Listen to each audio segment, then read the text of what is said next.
What's up, everybody? Welcome back to another Daily Drop here on TarHeelIllustrated.com. I'm THI publisher Andrew Jones, and the topic today is Carolina football. The linebacker position for the 2024 Tar Heels. The last few weeks, I've been sort of intermittently cruising through the different position groups with some of these drops. Done the whole offense. We did defensive line. Most recently did the rush position, which is formerly known as the jack position under Gene Chizik. And under Jay Bateman, it was known as the hybrid position, but it is different, as I talked about the other day. And now we're on linebacker, basically inside linebacker. The Power Echols Cedric Gray spots from a year ago. This year, they're the Power Echols and Amari Campbell spots. Amari Campbell, number 17. Get used to that number. You will see him on the field a lot up in Minneapolis when the Tar Heels open the season at Minnesota on August 29th. By the way, that game is on Fox. Not Fox Sports, but it's Fox. It is a network national television primetime game for the Tar Heels, so they get to open up with a lot of eyeballs on them that Thursday night. So what does this position look like? I was actually over in Chapel Hill earlier this week. We got a chance to talk to the 6 true freshmen that just arrived. We talked to the rest of the true freshmen that enrolled early way back in February. We just got a chance to talk to the other new ones here this week, and I was talking to somebody in the program about some of the positions that were previously very thin, and the coaches were criticized at times for not subbing, but they didn't sub because there just wasn't a lot of depth there. There was a drop off, and they couldn't afford. Jay Bateman couldn't afford maybe to play a certain someone in taking out a starter for a certain someone. I don't know, need to throw around a bunch of names, but there just wasn't a lot of depth there. Now there are bodies. Not only are there bodies, and some of them are very young and probably not ready to help out and probably won't be ready to help out for a year or so. However, it's a room that looks the part. This room 2 years ago, outside of the starters, didn't look the part. Didn't. Remember when Matt came in, Chaz Surratt, who made the decision to go to linebacker before Matt came in, that's Dina King, the great Dina King had that information, and we broke that. But Chaz was changing positions. So you had a converted quarterback, and then you had Jeremiah Gemmel, who's a really good player, really good leader. But there wasn't much behind them. And then 2 years ago, there was nothing behind Power Echols and Cedric Gray. Nothing. Now, that room is filled with linebackers. Dudes who are in college playing linebacker because they should be in college playing linebacker, not a safety who wants to play linebacker. None of that stuff. No converted dudes.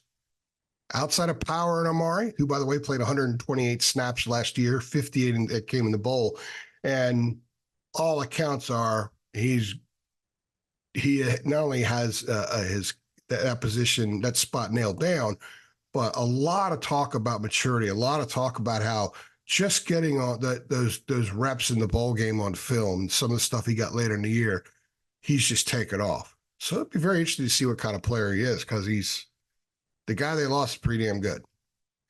But what's behind him? I love Caleb Lovelly. Caleb Lovelly's a talented young guy. He's a legitimate linebacker. Michael Short. Remember, he joined the program right before they went out to San Diego for the Holiday Bowl a couple years ago. So he got a scent of that group. Power Echols threw his name out a couple times in the spring. How about Cade Law, whose brother Cruz Law we spoke to earlier this week? Cade Law is a football player.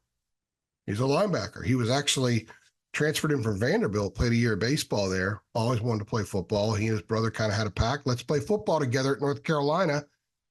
And it happened. If you saw the spring games, some stuff in the spring, Cade's a football player, man. He's going to hit you. How about Ashton Woods?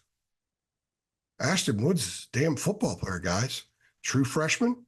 They have 3 true freshman linebackers that are football players, and they are linebackers. When I've talked to each of them, Ashton Woods, Cruz Law, and Evan Bennett. The minute you're in front of him, you know this guy's a linebacker. I don't know how good they're going to be in college, but I know they were pretty good in high school. And I know that there was an undervalued nature with each of them, and especially Evan Bennett. He's a guy that played a ton of sports in high school.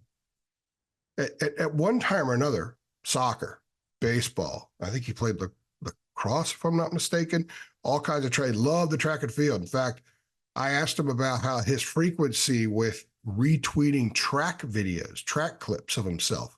He did that more in football, and he said, "Hey man, I want everybody to know how fast I am." So he said he's 4.4 in cleats in the 40, 4.35 with that. And I said, well, you got to roll with the 4.35, man. It's a better number. Dude can move, and he's big.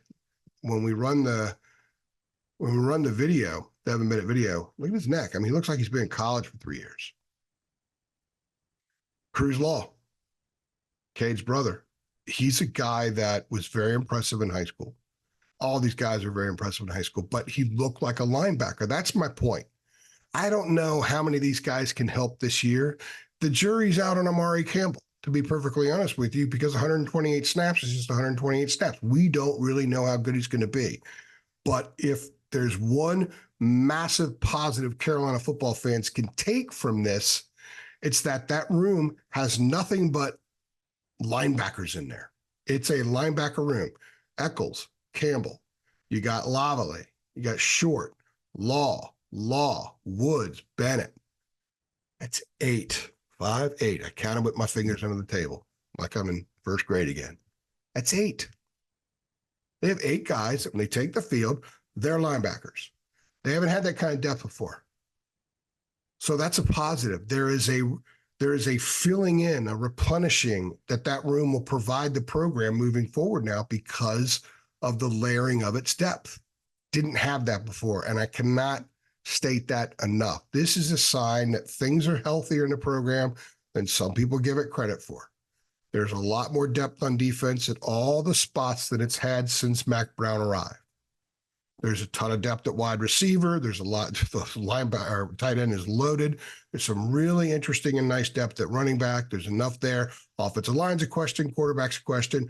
The rest of that stuff's really not, especially when it comes to depth. They've gone from having no depth at linebacker a couple of years ago to being loaded in that room now. A lot to prove with most of those guys, but they're linebackers. So as we look at the linebacker position heading into 2024, you should feel pretty optimistic because a couple of those guys are going to become really good. There's no doubt about it. I have my suspicions on who they are. I think there might be more than a couple. I love the room. I think I've said that. I think I've made that very clear here. And I think you guys should be very optimistic about this room. I think Power Eccles is going to have a great year. And I do think Amari Campbell is going to be pretty good. Watching him in practice, stuff like that, he carries himself like he's the dude there. It's his job. He owns it. Every bit of turf he steps on, that's his turf. He owns it. He owns that spot. He's that kind of guy. We'll see how it plays out. Tough opener. Learn a lot in that opener. But you should be optimistic about this position, more so from a depth standpoint than you've been since Mack returned. If you're excited about linebacker, if you want to see some blowouts so you could see a bunch of these dudes get a few reps just to see them, go ahead and click like on this video. If you have not subscribed to our channel, please do. Make sure you subscribe. Let your Carolina friends know we're here. Tell them to subscribe. And make sure you hit that notification bell so you get updates every time we upload videos. You guys know we do it constant. We don't stop.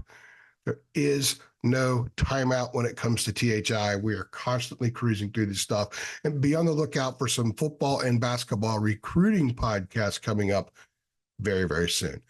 I'm AJ, and I really appreciate you guys stopping by.